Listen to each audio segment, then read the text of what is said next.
Shalom, shalom, boa tarde. Hoje é 27 de Tishrei, 5.784, a contar da criação, 12 de outubro de 2023, da Era Comum. É a tarde com a Torá, trazendo a Parashá da semana nesse novo ciclo dos estudos de Torá.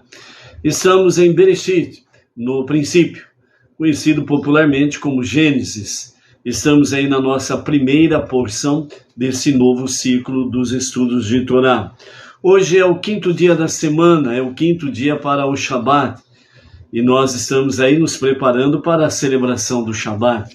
Então, portanto, que nós possamos permanecer conectados com o Shabat. Lembrando que o Shabat é de fato o grande instrumento da parte de Hashem para guardar o seu povo e proteger o seu povo, como ele tem feito através da história, através dos milênios. Então, realmente, Shabat é algo muito precioso, e não restam dúvidas, como disse o nosso Rav Yaakov Gerenstad, a nossa liderança Benenor, falando com referência a esses dias difíceis, se veio uma grande prova, se chegou, Deus permitiu que chegasse essa terrível prova para com o povo judeu, o filho primogênito de Deus, é porque de fato existe uma bênção muito, mas muito grande mesmo. E a maior esperança, a maior confiança do povo judaico é a revelação do justo Mashiach para qualquer momento, e a qualquer momento mesmo agora. Amém, amém. Então, por isso, amados, desde Rosh Hashanah, as antevésperas, de Rosh Hashanah, depois de Yom Kippur, depois tivemos Sukkot, e nós viemos falando aqui a respeito da questão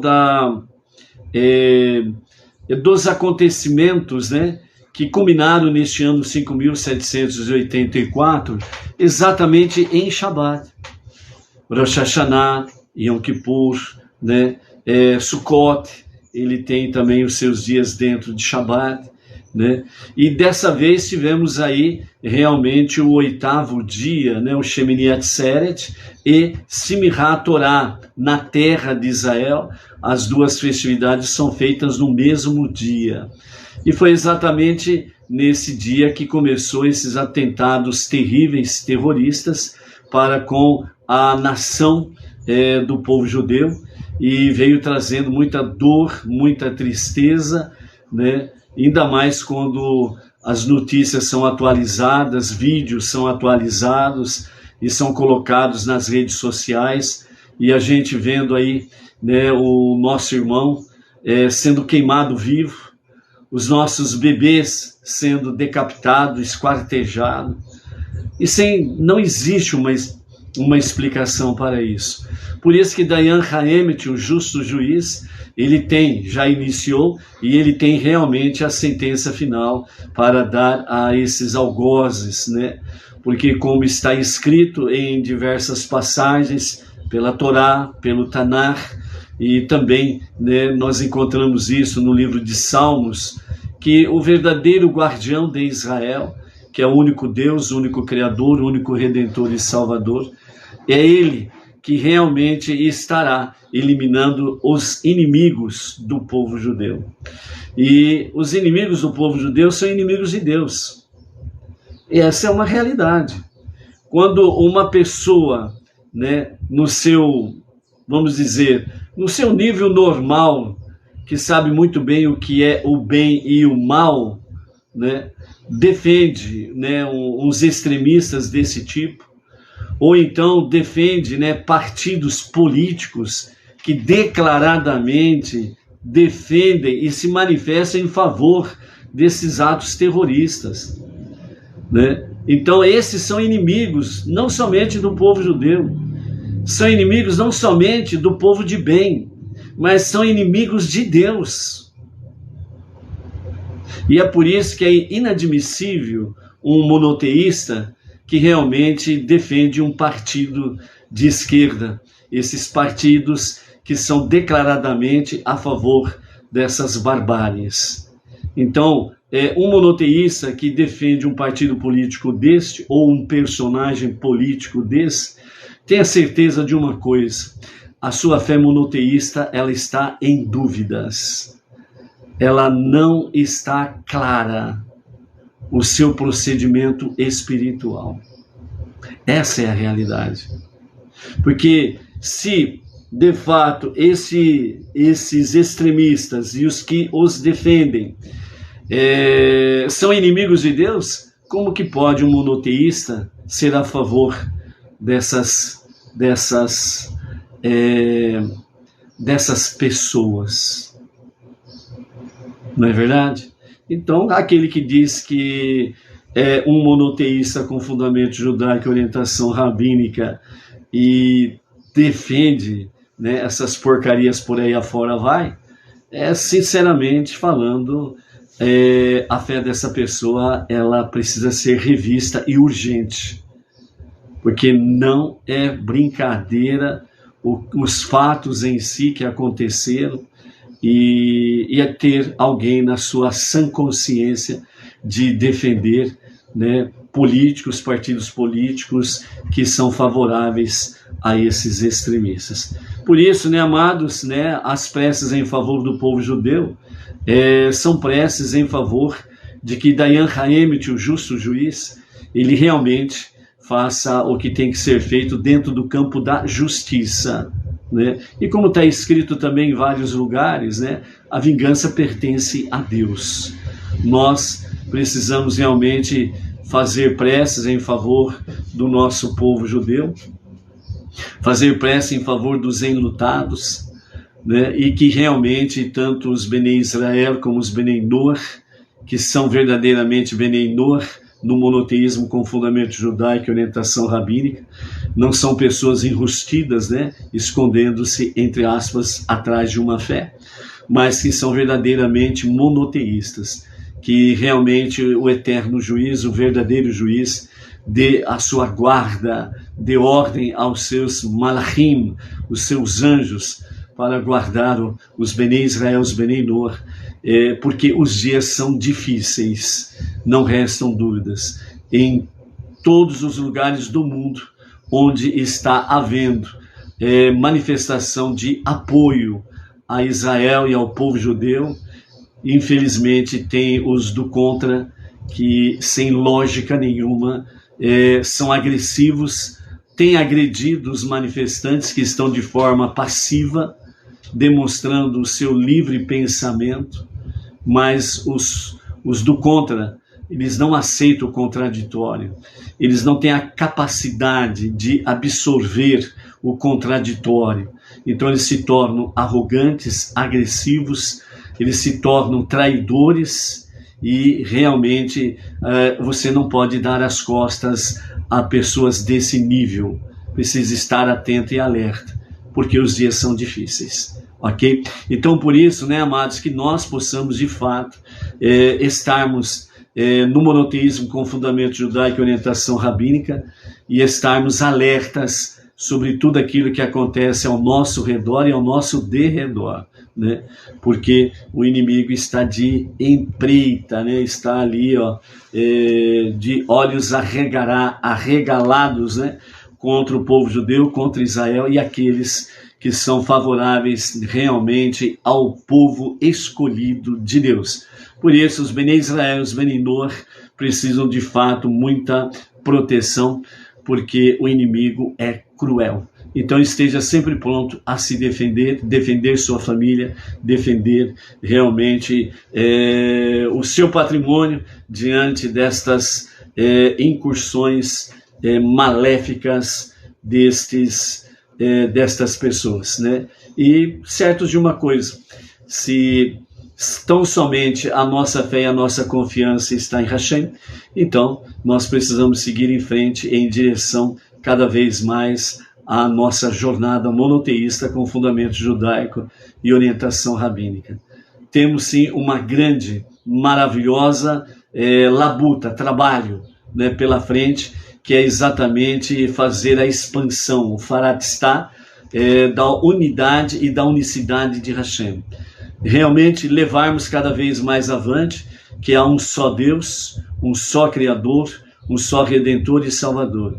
Que o único Deus, ele é um e único, indivisível e incorpóreo. Ele não é dois e nem três. Ele também não nasceu e nem morreu, e muito menos ressuscitou. Ele é o grande eu sou. E é por isso que Hashem, né, o nosso Adonai, é a ele a nossa gratidão, a nossa adoração, louvor, e nós nos rendemos a ele em gratidão. Então, por isso, amados, vamos em frente nessa jornada. A prece de hoje em favor dos Bnei Israel é o Salmo de número 90, né?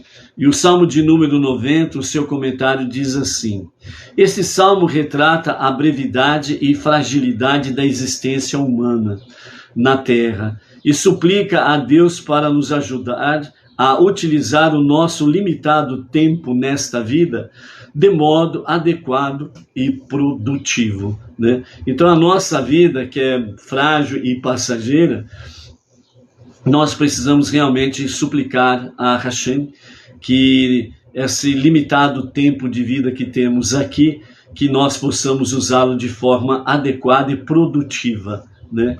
Para que em todo tempo e em qualquer tempo nós possamos exalar a presença divina, a luz divina, e assim possamos expandir cada vez mais o monoteísmo com fundamento judaico e orientação rabínica. Então, esse Salmo 90, este Salmo é uma prece de Moshe, o homem de Deus, que assim diz: ó Eterno, tem sido o nosso abrigo por todas as gerações.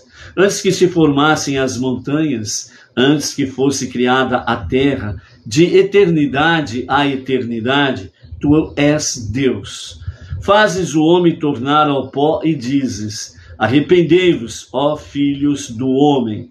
Ante ti, 1000 anos são como um dia que passou, como uma vigília noturna. Tu os arrebatas e os conduzes ao sono. Sua vida é como a da relva passageira. Ela viceja e cresce pela manhã, e já ao anoitecer está murcha e seca. Pois somos consumidos por tua ira e conturbados por tua indignação. Exibiste ante ti nossa iniquidade. Nossos mais secretos pecados são expostos à luz da tua presença. Na verdade, ecoam-se os nossos dias sob tua desaprovação. Gastamos nossos anos de vida como um som que se desvanece. É de 70 anos a extensão das nossas vidas, ou para os mais fortes, 80 anos. O que seria orgulho e sucesso não passa de fadiga e enfado, pois rapidamente se esvai e termina. Quem compreende o poder de tua cólera para temer como deveria tua reprovação? Ensina-nos, com o contar de nossos dias, a alcançar a sabedoria do coração. Volta-te para nós, ó Eterno. Até quando teremos de esperar?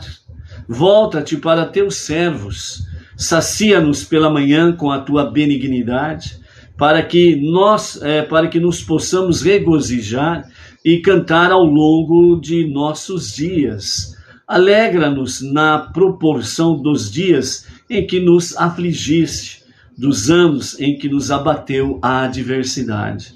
Revela a teus servos tuas obras e cobre teus filhos de tua glória. Que sobre nós pouse tua graça. Faz prosperar as obras de nossas mãos. Sim, a obra das nossas mãos faz prosperar. Amém, vem amém.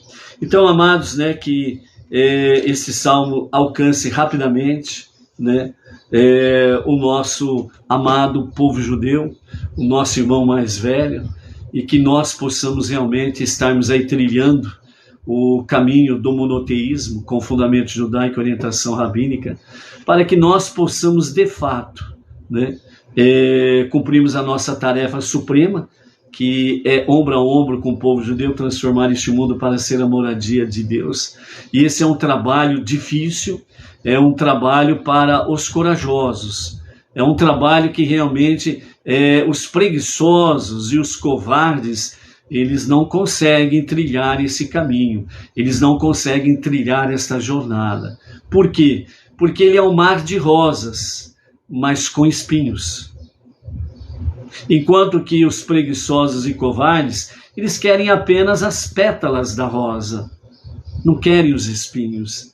E ao nosso trilhar nessa jornada monoteísta, nós não podemos esquecer que realmente a adversidade, os testes, as provas pelas quais passamos, o objetivo de Hashem é purificar a cada um de nós, é aperfeiçoar o nosso ser. Por quê? Porque Ele quer que você, que eu, que nós realmente possamos fazer parte desse seu grande projeto, de transformar este mundo para ser a sua moradia, e que ombro a ombro, né, com o povo judeu, nós possamos trazer mais presença divina, mais luz divina.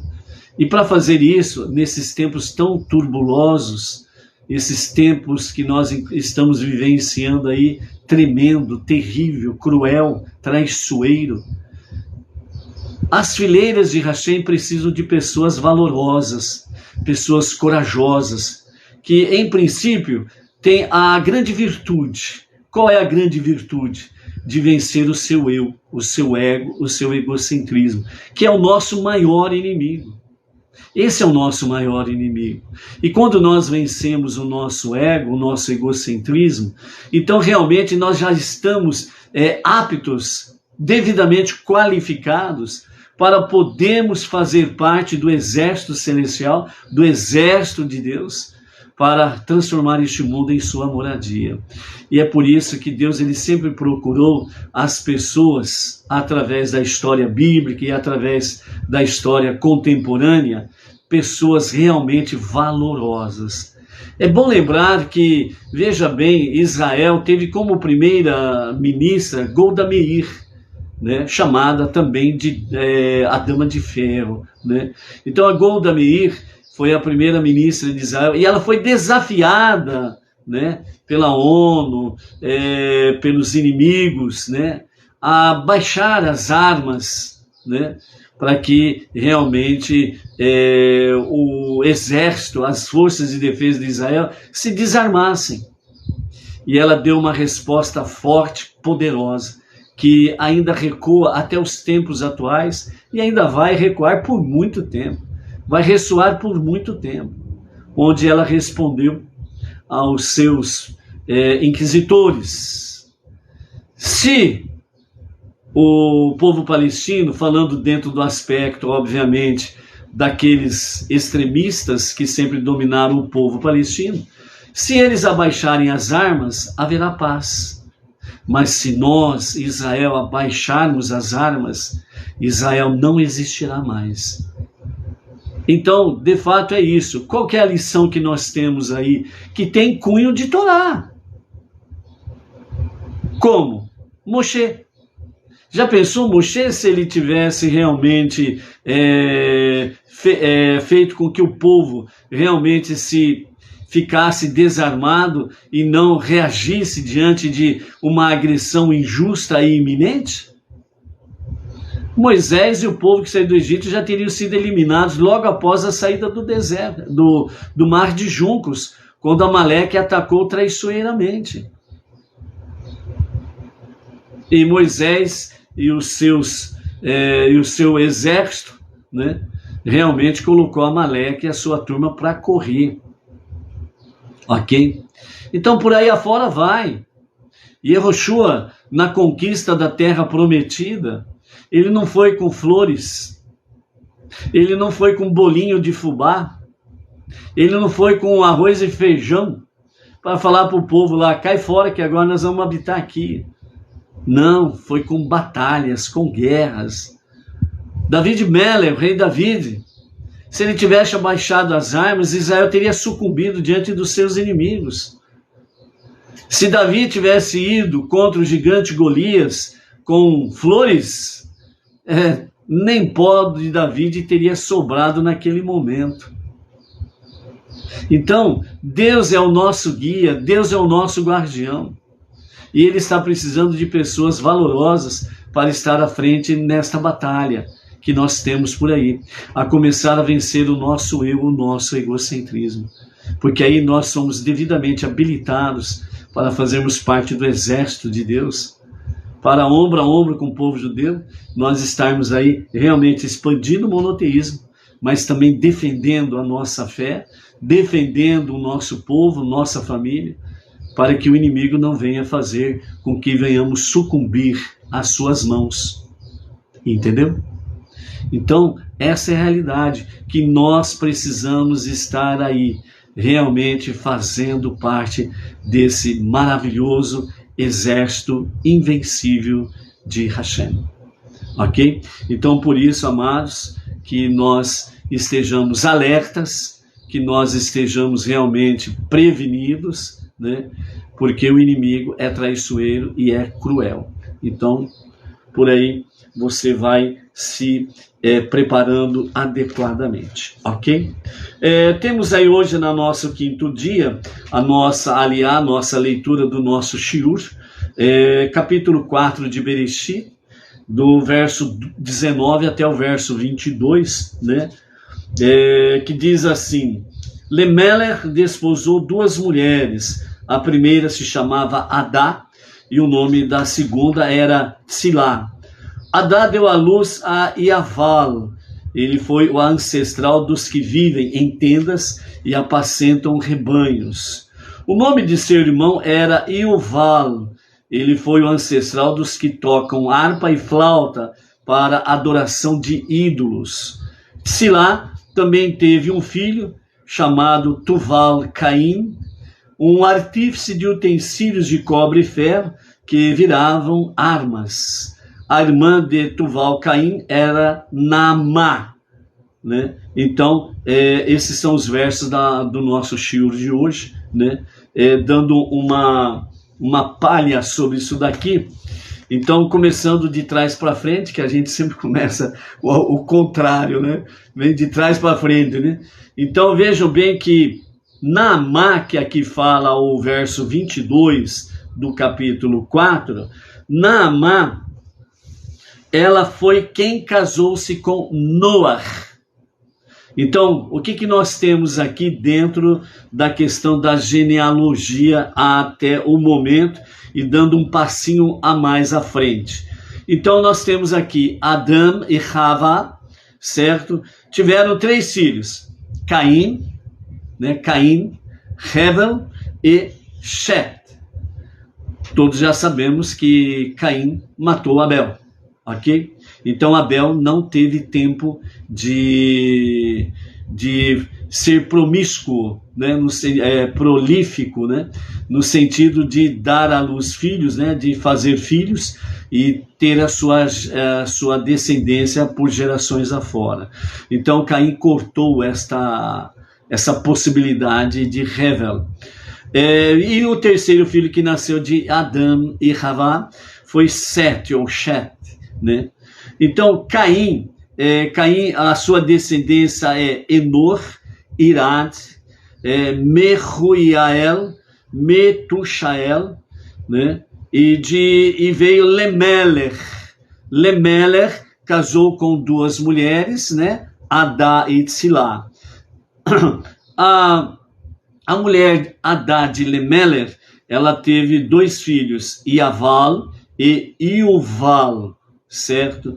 E Lemelech teve 2 filhos com Tzilá, Tuval-Caim e Naamá, né? A irmã de Tuval-Caim, que nós acabamos de ler aqui. Então, Naamá, que vem da descendência de Caim, foi quem casou-se com Noah, que vem da descendência de Shet. Então, antecipando a genealogia de Shet, então nós temos Adão e Havá, Shet, Enosh, Queinã, Mahalalel, Yered, Enor, ou Enoque, como muitos falam, Metusalém, Lemelech e Noah, né? Então Noah casou-se com Naamá, da descendência de Caim, e eles tiveram 3 filhos, né? Yafete, Sem e Ham, né? E aí a partir da próxima Parashá, que será exatamente de Noah, é onde nós vamos ter mais detalhes com referência a essa questão aí, ok? Então, nós vemos aí exatamente até aqui essa questão, né? Aqui nós já temos Naamá, né? E Naamá vem da descendência de Caim, e Noah vem da descendência de Shet, ok? Nessa passagem, nesta leitura, o nosso Rebbe Menachem Mendel, ele comenta sobre a questão de Lemer, se casou com 2 mulheres. No tempo de Lemer, a sociedade estava moralmente degenerada a ponto de os homens coisificarem a beleza feminina, despersonalizando as mulheres. Ou seja, né, a mulher era uma coisa, certo? Nesses dias de Lemeler, certo? Da descendência de Caim. Então a mulher era uma coisa, era um objeto, ok? Tornou-se comum os homens casarem com uma mulher de pura beleza, por puro prazer, e a ela era dado um contraceptivo para não ter filhos, e ele casava com uma segunda mulher para ter filhos, para ter a sua geração, a sua descendência. Normalmente, o homem que assim o fazia, ele ficava muito mais tempo com a bela mulher, para ter, né, a sua intimidade com ela, e depois coabitava com a segunda mulher, no sentido apenas de ter filhos, né? Então, por isso que fala que era tempo de coisificarem a beleza feminina, né? Atualmente usaram uma palavrinha mais bonitinha que todo mundo entende, né? Objeto sexual, né? É exatamente isso daqui, não tem nada novo debaixo do céu, certo? Então a primeira esposa era dada exatamente, né, a mais bela, esse contraceptivo para evitar a gravidez e não deformar o corpo, e a outra era apenas para dar à luz a filhos, né? Então o marido passava maior tempo com a bela esposa e ignorava sempre a outra, né? Não é preciso dizer que a coisificação da mulher contraria todas as intenções de Deus. Deus criou o mundo de modo que todo relacionamento consista em que alguém ou algo atue como um doador e a outra pessoa ou outro objeto como um receptor. Ambos têm que ter consideração um pelo outro, certo? Então aqui o que o Rebbe está dizendo é o seguinte, né? Vamos falando exatamente de pessoas que fica muito mais fácil de entender, né? Então, no caso específico aqui, é o marido e a mulher, é o homem e a mulher, a esposa, certo? Então, os dois precisam ser doadores e, ao mesmo tempo, receptores, né? É exatamente o que? Um ao outro agradar de forma saudável, sábia, né? Que é o projeto de Deus, né? Trazendo o devido respeito no casal, né? O marido e a esposa. E aí, dentro dessa questão, ambos têm que ter consideração um pelo outro. Isso somente é possível porque no relacionamento não há uma separação absoluta entre o doador masculino e o receptor feminino. Os homens também possuem suas características femininas, né? Então, sem sombra de dúvidas, o homem tem característica feminina, como a mulher tem características masculinas. Mas não é essa tal de ideologia de gênero, onde que na perversidade da ideologia de gênero, então o homem chega e diz, eu me sinto mulher, e entre aspas vira mulher. Então ele é um fracassado nos jogos, né, masculino, ele só perde, ele é um fracasso, né, dentro das atividades, é um exemplo, dentro das atividades esportivas masculinas. Aí então ele apela para a ideologia de gênero, eu me sinto feminino, eu me sinto mulher. Aí ele pega e se inscreve, né, nas competições esportivas contra as mulheres. Só que a sua constituição é masculina. E o poder de força masculino é bem superior ao feminino. Então, dentro desse aspecto aí, por exemplo, nós estamos vendo aí esses absurdos, né? Na corrida de 400 metros, né? O homem que se sente mulher quebrou todos os recordes, né? Pela primeira vez no esporte feminino foi quebrado todos os recordes. Só que a campeã não é ela, é ele. Você já viu a tal de mulher que se sente homem entrar numa competição esportiva contra os homens? Não, eu também não vi. E por que ela não faz isso? Porque ela sabe, se ela entrar, ela vai levar um couro que nunca mais vai esquecer na vida dela. E o tal de homem fracassado, ele se sente mulher, entra nos esportes femininos e rebenta com a mulherada, né? Tem aquelas tal de UFC, né? MMA, aquelas coisas todas lá, né? E que também lá é no ringue, né? E simplesmente o homem que se sente mulher está arrebentando com as mulheres. Estão sendo campeãs. Só que elas são eles. E elas que são elas estão levando o maior couro da vida. Estão se rebentando todo. E em nome do esporte, os organizadores aceitando esta idiotice, acabam fazendo com que os absurdos acontecem, entendeu? Ele não é ele, ela não é ela, e aí o que? É como no tempo de Lemer, né? Coisificação, né? Coisa, porque a partir do momento que o homem não se aceita homem, a mulher não se aceita mulher, estão totalmente contra a concepção que Deus deu a cada um de nós, né? E vejam bem, amados, que o homem tem característica feminina, mas não significa que o homem é feminino. Ele tem característica, ele tem sentimentos, sensibilidade feminina. Assim como a mulher também tem características masculinas. Vejam aí, por exemplo, mães que ficaram viúvas e cuidaram da casa e dos filhos. E normalmente se diz que ela foi mãe e pai ao mesmo tempo.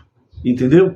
Mãe e pai ao mesmo tempo. A mesma coisa acontece com o pai, né, que ficou viúvo e teve que cuidar da casa, da família. E as pessoas falam, ele foi um pai e uma mãe ao mesmo tempo.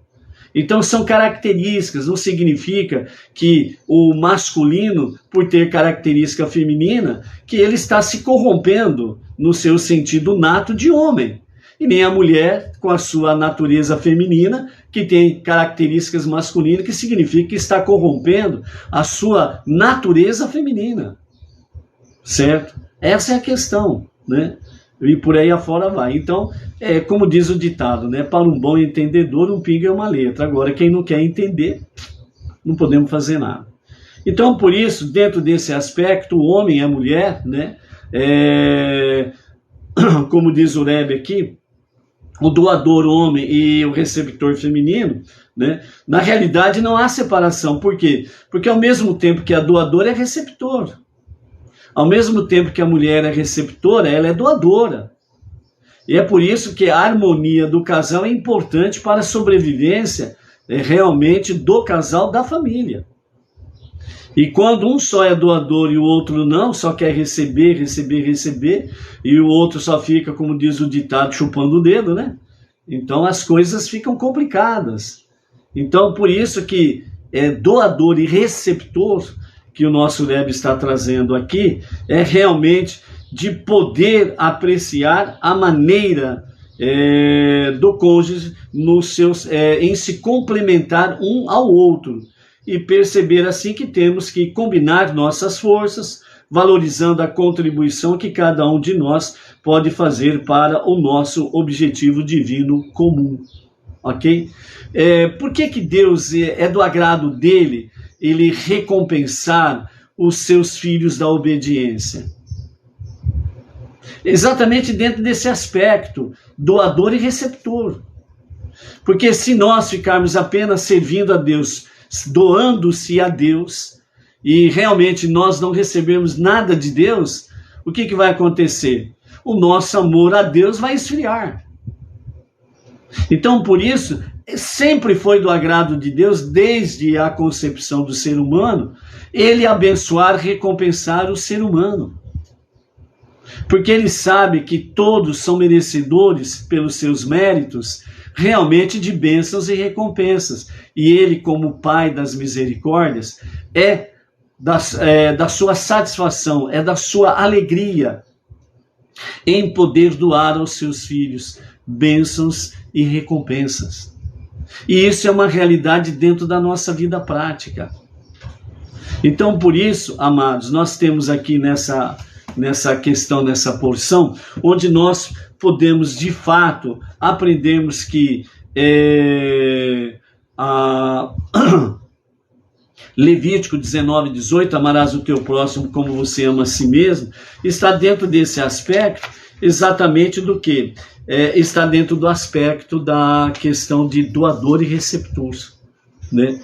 Então, nós precisamos ser, ao mesmo tempo, doador e receptor.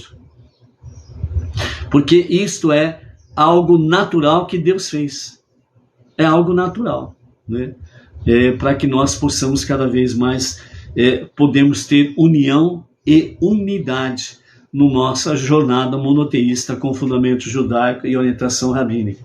Seja na família, pais e filhos, filhos e pais, união e unidade, marido e esposa e marido, família, comunidade, sociedade e por aí afora vai. Então, isso chama-se união e unidade, ok?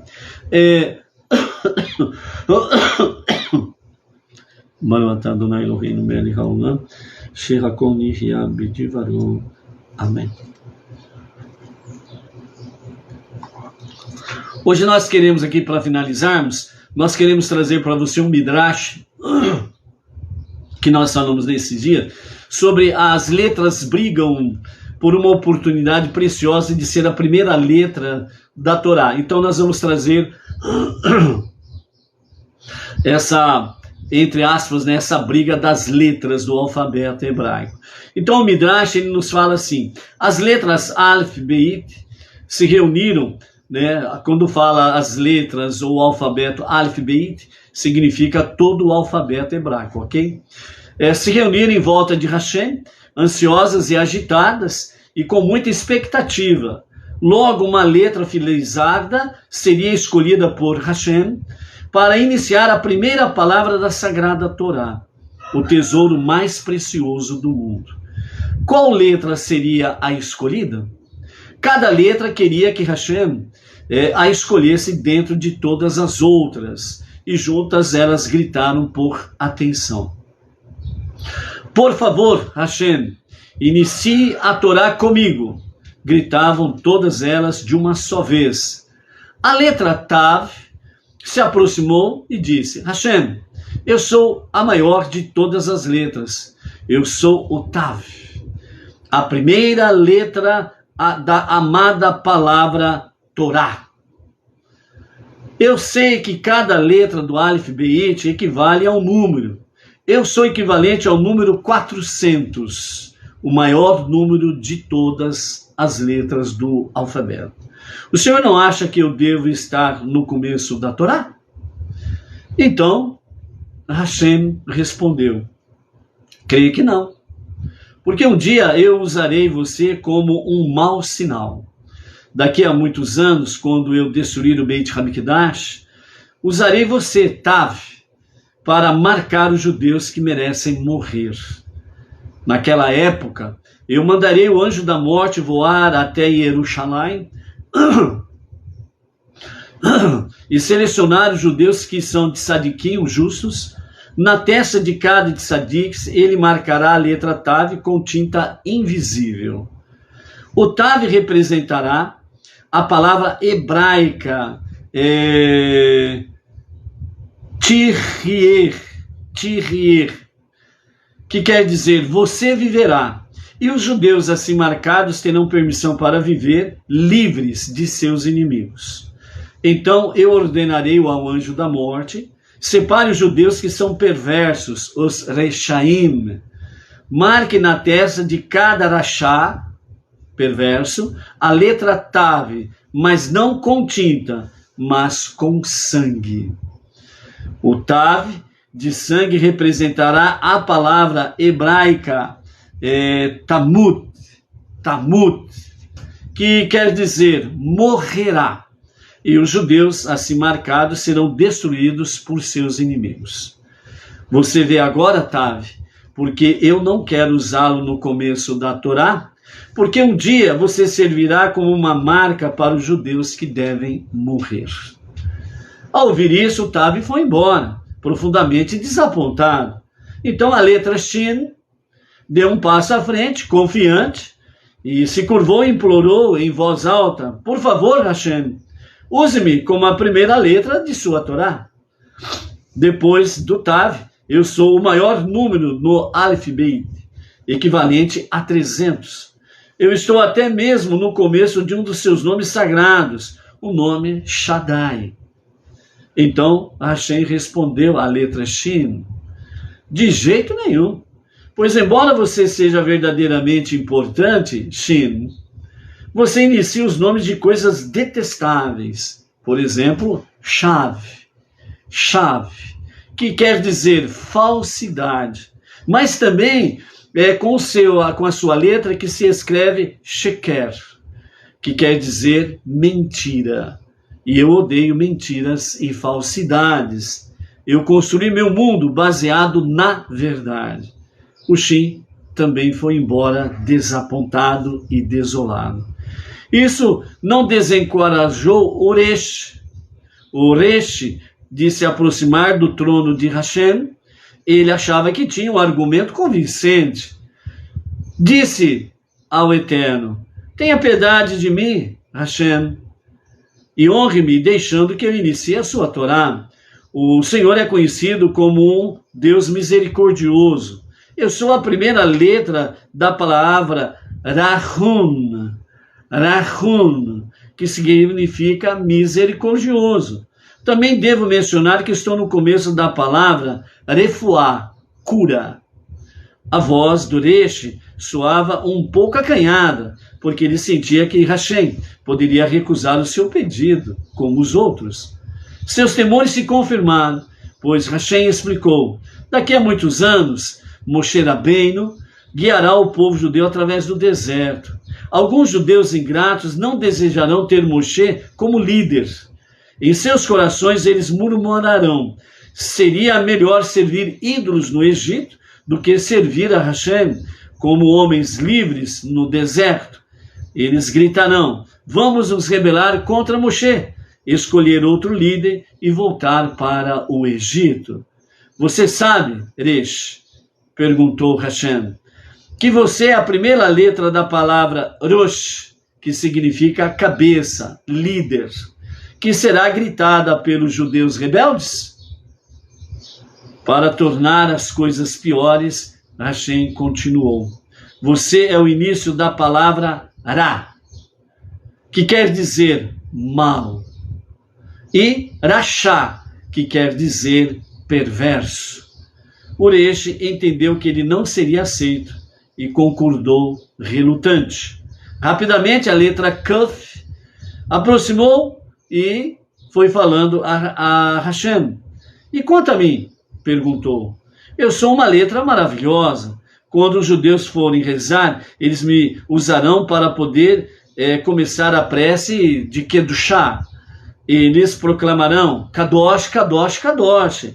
Sagrado é Hashem. Mesmo assim, insistiu Hashem: você não pode ser a primeira letra da Torá. Você é o começo da palavra Kelalá, que significa uma maldição. Eu não quero que os perversos digam que quando Hashem criou o mundo, ele o amaldiçoou, pois, por isso, ele começou a Torá em Kuf, uma por uma das letras, e o restante das letras se aproximaram do trono de Hashem para tentar ganhar para si a glória de começar a Torá. Eles insistiram, pediram, suplicaram, argumentaram, mas de nada adiantou. Hashem recusou todas elas. E finalmente, apenas 2 letras sobraram nesta conversa, exatamente Aleph e Beit. Essas 2 ficaram só esperando, tornando-se cada vez mais tensas a cada momento que Hashem soava ao seu dito. O Beit estava tão nervoso depois dessa longa espera que o pequeno ponto dentro dele, né, o Beit, e dentro dele aquele ponto, né, chamado de Dagesh, né, porque a segunda letra do alfabeto hebraico, o Beit, né, com o Dagesh, esse ponto dentro da letra, é Beit. E quando não tem o ponto dentro da letra, então ele é Vet, né? Então, aqui, o Beit estava tão nervoso, quando, depois dessa longa espera, que o pequeno ponto dentro dele tremia como um coração pulsante. E então, disse a Hashem, por favor, soluçando de tanta exaltação, eu gostaria tanto de ser a primeira letra da Torá. Eu estou no começo de muitas coisas boas. Seus filhos, os judeus, dizem seus louvores na sinagoga. Barehu et Hashem. Abençoe Hashem. Também está abençoado seja o grande nome de Hashem para sempre. Abençoado seja Hashem para sempre. Amém, vem amém. Todos esses louvores começam com o Beit, que é o quê? Barehu. Ok?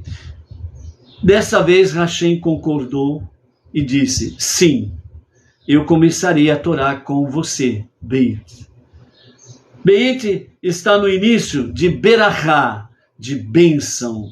Eu quero que todas as pessoas da terra saibam que eu as amo e as abençoo. Portanto, a Torá começará com um Beit, com a palavra Bereshit. Ao ouvir que o Beit havia sido escolhido, então Aleph se afastou em silêncio. Aleph chamou Hashem. Você não quer pedir por você também? O Aleph suspirou e respondeu.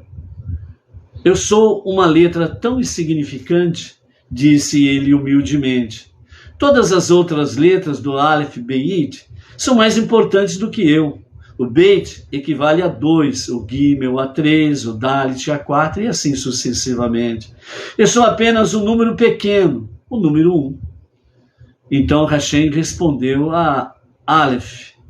Pelo contrário, Aleph. Aleph é o rei de todas as letras. Você é 1. Eu também sou 1. E a Torá é uma.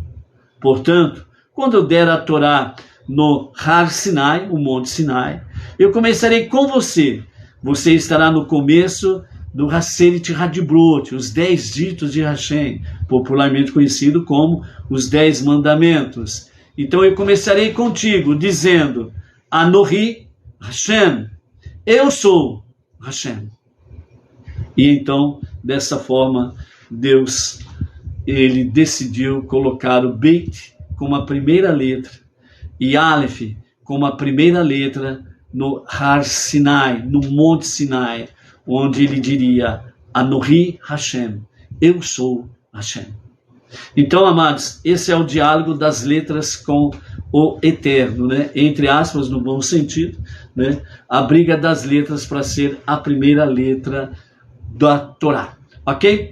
Gratos pelas preces, o plantão foi tranquilo, Baruch Hashem, e vamos em frente aí na nossa jornada monoteísta. Não deixe de fazer preces em favor do povo judeu e da terra prometida, Israel. Façam atos de bondade, atos de justiça, atos de luz para vencermos as trevas, as escuridões, fazer atos de bondade, de misericórdia para vencermos o mal, né? A nossa techuvá constante, retorno a Deus para o verdadeiro e genuíno arrependimento, né? E estudo da Torá, estudo das 7 leis universais e as suas ramificações, e não esquecer da Tzedaká, né? Estamos recebendo de várias pessoas fora da nossa sinagoga Benei Noa regional Bauru, né? A sua Tzedaká está sendo separada, né? Devidamente para nós enviarmos, né? Nós enviaremos ao nosso Rav Yaakov Gerenstad, na sinagoga sede, Rabá de Brooklyn. Dali ele estará enviando ao Rabad em Israel, que estão envolvidos diretamente no front com as forças de defesa de Israel, levando tefilim, Torá, levando realmente bênçãos para que realmente a moral das forças de defesa de Israel permaneçam nas alturas, né? E principalmente toda essa ação do movimento Rabad ali é exatamente para que o foco das forças de defesa de Israel esteja realmente para os céus, voltado para os céus, de onde vem o verdadeiro e único guardião do povo judeu, da terra prometida e de todos aqueles que se aproximam de Hashem, confiantes que ele é o único Deus, o único Criador, o único Redentor e o único Salvador. Então vamos continuar em frente nessa jornada aí. Pela graça e misericórdia de Hashem, amanhã estaremos aí de volta com a tarde com a Torá. Shalom, shalom, até lá.